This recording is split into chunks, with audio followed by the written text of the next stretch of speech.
नमस्कार मंडळी. आज आपण सार्थ श्रीमत दासबोध दशक 14वे त्यातील समास 6वा याचे वाचन करणार आहोत, ज्याचे की शीर्षक आहे चातुर्य लक्षण. चला तर मग संकीर्तनाने सुरुवात करूया. जय जय राम कृष्ण हरी, जय जय राम कृष्ण हरी, जय जय राम कृष्ण हरी, जय जय राम कृष्ण हरी, जय जय राम कृष्ण हरी, जय जय राम कृष्ण हरी, जय जय राम कृष्ण हरी, जय जय राम कृष्ण हरी, जय जय राम कृष्ण हरी, जय जय राम कृष्ण हरी, जय जय राम कृष्ण हरी, जय जय राम कृष्ण हरी. जय योगेश्वर श्री कृष्ण की जय हो. जय श्री राम, जय श्री राम, जय श्री, जय जय रघुवीर समर्थ. चला तर मग सुरुवात करूया. सार्थ श्रीमत दासबोध दशक 14वे समास 6वा चातुर्य लक्षण. हे दृश्य विश्व भास आहे, मिथ्या आहे, तात्पुरते आहे असा कोणी कितीही आक्रोश केला तरी माणसाला अखेर या जगातच, येथील मानव समाजातच आपले जीवन घालवावे लागते. शिवाय जीवनाचा जास्तीत जास्त फायदा होण्यासाठी माणसाने प्रयत्न केला तर तो करण्याचे सामर्थ्य त्याच्या अंगी आहे. म्हणून प्रत्येक माणसाने स्वप्रयत्नाने निरनिराळ्या गुणांचा विकास करावा आणि आपले व्यक्तिमत्व प्रभावशाली करावे, असे श्री समर्थ पुन्हा पुन्हा सांगत आहेत. प्रत्येक माणूस जगात थोडा तरी बदल करू शकतो. तो बदल करण्यास त्याने स्वतःपासून आरंभ करावा. स्वतःमध्ये बदल घडवून आणल्यावर त्याने इतर माणसांमध्ये तसाच बदल घडवून आणण्याचे व्रत स्वीकारावे. अशा रीतीने ज्या प्रकारच्या परिस्थितीत आपण जगात पाऊल टाकले तिच्यामध्ये थोडी का होईना पण सुधारणा करून जग सोडावे. स्वतःमध्ये आणि जगामध्ये कोणत्या प्रकारची सुधारणा करता येणे शक्य आहे त्याचे वर्णन या समासात आढळते. श्री समर्थांच्या सांगण्याचा भावार्थ असा: 1. माणसाला शहाणपण शिकता येते. 2. अंगी नसलेल्या उत्तम गुणांचा मनापासून अभ्यास करावा. 3. ऐश्वर्य मिळवून भोगावे. 4. शरीराने व मनाने झिजावे. 5. व्याप वाढवून वैभव भोगावे. 6. बहुतांचे अंतरी भरावे. 7. शहाणे करावे जन आणि पतित करावे पावन. 8. जगामध्ये भगवत भजन वाढवावे. आईबापांपासून मिळालेल्या शरीराचे रूप काही आपल्याला पालटता येत नाही, पण अवगुण टाकून चांगले गुण अंगी आणता येतात. म्हणून माणसाने सद्गुणी बनावे, आपले अंतरंग चातुर्याने संपन्न करावे आणि जगात श्रेष्ठपण मिळवावे, स्वतः समाधान मिळवावे आणि इतरास समाधान द्यावे. चला तर मग आता ओवी वाचनाला सुरुवात करूया. सार्थ श्रीमद दासबोध दशक 14वे समास 6वा चातुर्य लक्षण. श्रीराम. जय जय रघुवीर समर्थ. रूप लावण्य अभ्यासितानये, सहज गुणासन चले उपाये, काही तरी धरावे सोये, अगांतुक गुणाची. आपल्या शरीराचे रूप आणि सौंदर्य हे गुण अभ्यासाने साध्य होत नाहीत. ते जन्मजात असल्याने त्यावर इलाज चालत नाही. म्हणून अभ्यासाने साध्य होणाऱ्या आगंतुक गुणांच्या मागे लागावे. काळे माणूस गोरे होईना, वनास येत चालेना, मुक्यास वाचा फुटेना, हा सहज गुण. माणूस काळा असेल तर तो गोरा होऊ शकत नाही. तोंडावर असलेल्या व्रणाला प्रयत्नाने उपयोग होत नाही. मनुष्य मुका असेल तर त्याला बोलता येत नाही. या उपजत गोष्टींना उपाय नसतो.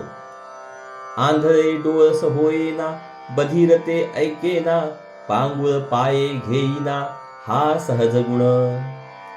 माणूस आंधळा असेल तर त्यास दृष्टी येत नाही, बहिरा असेल तर त्यास ऐकायला येत नाही, पांगळा असेल तर त्यास चालता येत नाही.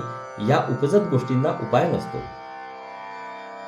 कुरूपतेची लक्षणे किती म्हणून सांगणे, रूप लावण्य या कारणे पालटेना.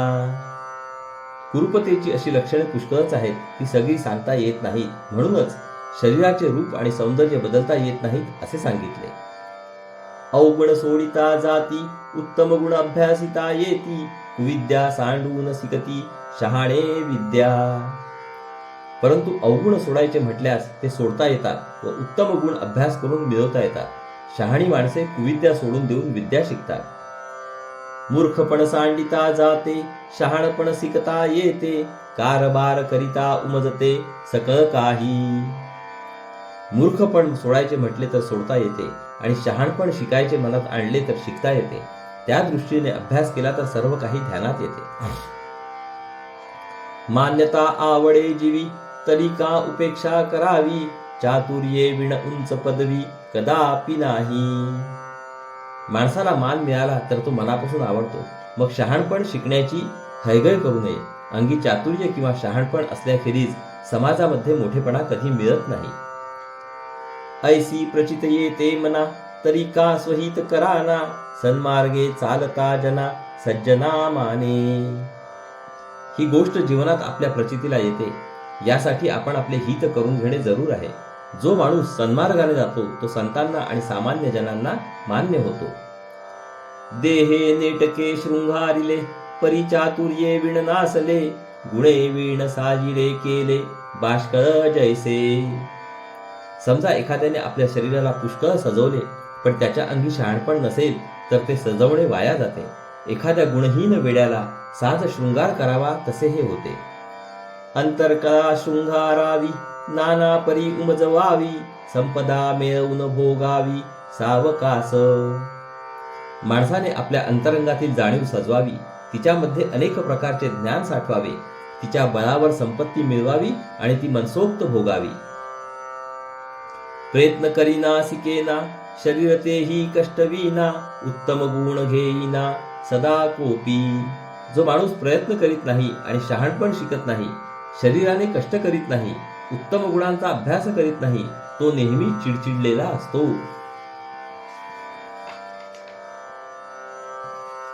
आपण दुसऱ्यास करावे ते उसिणे सवेंची घ्यावे, जना कष्टविता कष्टावे लागेल बहु. आपण दुसऱ्यांची जसे वर्तन करावे त्याचे तसेच उसने लगेच फेडावे लागते. आपण लोकांना त्रास दिला तर आपल्याला देखील पुष्कळ त्रास सोसावा लागतो. हे ज्याला कळत नाही तो करंटा होय, तो दैन्यवाणा होय. न्याये वर्तेल तो शहाणा, अन्यायी तो दैन्यवाणा, नाना चातुर्याच्या खुणा चतुर जाणे. जो न्यायाने वागतो तो शहाणा आणि जो अन्यायाने वागतो तो दैन्यवाणा होय. चतुर माणसाला चातुर्याच्या अनेक खुणा ठाऊक असतात. जे बहुतास मानले ते बहुती मान्य केले, येर ते व्यर्थची गेले जगनिंद्य. जी गोष्ट पुष्कळ लोकांना पसंत पडते तिचा प्रसार पुष्कळ लोकांमध्ये होतो. पुष्कळांना नापसंत असलेले बाकीचे वाया जाते. लोक आपणासी बोलावे किंवा अवघेच कोसळावे, आपणास समाधान फावे ऐसे करावे. पुष्कळ लोक आपल्याला वश व्हावे किंवा पुष्कळ लोक आपल्या उलट जावे, या दोन्ही गोष्टी आपल्या हातात आहेत. म्हणून आपल्याला समाधान प्राप्त होईल असेच माणसाने वागावे. समाधाने समाधान वाढे, मित्रीने मित्री जोडे, मोडिता क्षण मात्रे मोडे बरेपण. समाधानाने समाधान वाढत जाते, स्नेहाने स्नेह जुळतो. चांगलेपणा नाहीसा करायचा म्हटला तर तो क्षणात नाहीसा करता येतो. अहो काहो अरे कारे, जनी ऐकिजे ते किमरे, कळत असताच कारे निकामीपण. अहो तर काहो, अरे तर कारे अशी लोकांमध्ये म्हण आहे. हे आपण ऐकतो, ते कळत असून देखील शहाणपण मिळवण्याचा प्रयत्न न करणे योग्य नाही.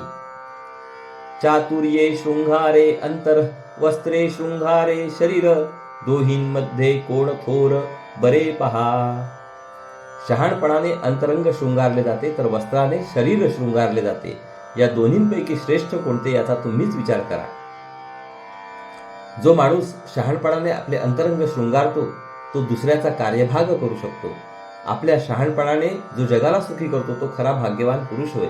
म्हणून माणसाने पुष्कळ गुण संपादन करावे, जगाच्या उपयोगी पडावे, अज्ञानी जनाला सज्ञान करावे आणि जगामध्ये भगवंताचे भजन वाढवावे. बाह्याकार शृंगारिले तेणे लोकांच्या हातासी काय आले, चातुर्ये बहुतांशी रक्षिले नाना प्रकारे. एखाद्याने आपल्या शरीराला खूप सजवले तर त्यापासून लोकांना काहीच फायदा होत नाही. माणसाच्या अंगी चातुर्य असेल तर त्याने पुष्कळ लोकांचे अनेक रीतीने तो रक्षण करू शकतो. बरे खावे बरे जेवावे, बरे ल्यावे बरे नेसावे, समस्ती बरे म्हणावे ऐसी वासना. चांगले खावे, चांगले जेवावे, चांगले वस्त्र पांघरावे व नेसावे, सर्वांनी आपल्याला चांगले म्हणावे अशी वासना सामान्य माणसाला असते. तने मने झिजावे तेणे भले म्हणून घ्यावे, उगेची कल्पिता सिणावे लागेल पुढे. परंतु शरीराने आणि मनाने लोकांसाठी झिजले तरच लोकांमध्ये भलेपणा मिळतो. असे न करता जो उगीच कल्पना करीत बसतो त्याला पुढे कष्ट सोसावे लागतात. लोकी कार्यभाग आडे तो कार्यभाग जेथे घडे, लोक सहजची ओढे कामासाठी. समजा लोकांचे एखादे कार्य अडून राहिले आहे, अडचण दूर करून जो माणूस ते कार्य व्यवस्थित पार पाडतो त्याच्याकडे लोक आपल्या कामासाठी आपोआप येऊ लागतात. म्हणून दुसऱ्यास सुखी करावे तेणे आपण सुखी व्हावे, दुसऱ्यास कष्टविता कष्टावे लागेल स्वये. म्हणून जो दुसऱ्याला सुखी करतो तो स्वतः सुखी होतो, जो दुसऱ्याला कष्ट देतो त्या स्वतःच पुढे कष्ट भोगावे लागतात. हे तो प्रगटची आहे पाहिल्या विण कामा नये, समजणे हा उपाय प्राणी मात्रासी. या गोष्टी अगदी उघड आहेत, पण त्या नीट पाहून समजून घेतल्याखेरीज कामाला येत नाही.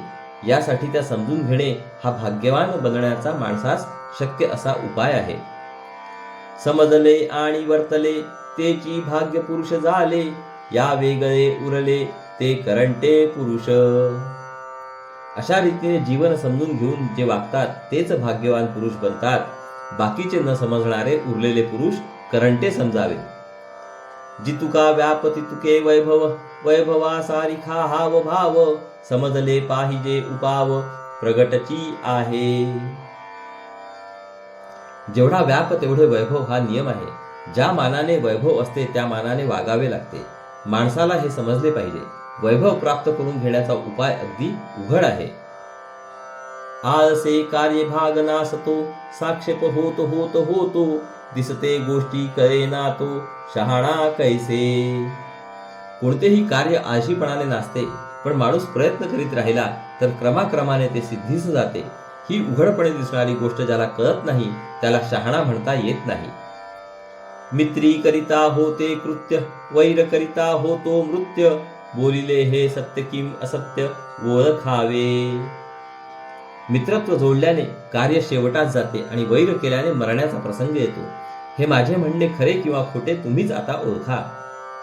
आपणास शहाणे करू नेणे, आपले हित आपण नेणे, जनी मैत्री राखो नेणे वैर करी. आपण आपल्याला शहाणे कसे करावे ते कळत नाही. आपले हित आपल्यालाच कळत नाही. लोकांशी स्नेह राखता येत नाही, उगीच वैर करतो. ऐसे प्रकारीचे जन त्यास म्हणावे अज्ञान, तयापासी समाधान कोण पावे. अशा प्रकारच्या माणसांना अज्ञानी म्हणावे. त्यांच्यापाशी कोणासही समाधान मिळत नाही. आपण एकाएकी एकला, सृष्टीत भांडत चालिला, बहुतांमध्ये एकल्याला येश कैचे. आपण एकटाच एक असणार आणि तो जर जगात सर्वांशी भांडत सुटला तर पुष्कळ लोकांमध्ये या एकट्याला यश मिळणे शक्य नाही. बहुतांचे मुखी उरावे, बहुतांचे अंतरी भरावे, उत्तम गुणी विवरावे प्राणी मात्रासी. म्हणून पुष्कळ लोकांच्या तोंडी आपले नाव असावे. पुष्कळ लोकांच्या अंतःकरणात आपण प्रेमरूपाने भरून जावे आणि आपल्या उत्तम गुणांनी अनेक लोकांना विवेकी बनवावे. शहाणे करावे जन, पतित करावे पावन, सृष्टीमध्ये भगवज्जन वाढवावे.